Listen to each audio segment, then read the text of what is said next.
تم کو اپنی آیتیں کھول کھول کر سنا دی ہیں۔ دیکھو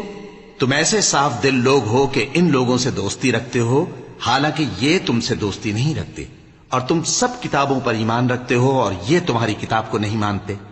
اور جب تم سے ملتے ہیں تو کہتے ہیں ہم ایمان لے آئے ہیں، اور جب تنہا ہوتے ہیں تو تم پر غصے کے سبب انگلیاں کاٹ کاٹ کھاتی ہیں۔ ان سے کہہ دو کہ اپنے غصے میں مر جاؤ، اللہ تمہارے دلوں کی باتوں سے خوب واقف ہے۔ اگر تمہیں آسودگی حاصل ہو تو ان کو بری لگتی ہے، اور اگر تمہیں رنج پہنچے تو خوش ہوتی ہیں، اور اگر تم تکلیفوں کی برداشت اور نافرمانی سے کنارہ کشی کرتے رہو گے تو ان کا فریب تمہیں کچھ بھی نقصان نہ پہنچا سکے گا۔ یہ جو کچھ کرتے ہیں اللہ اس کا احاطہ کیے ہوئے ہے۔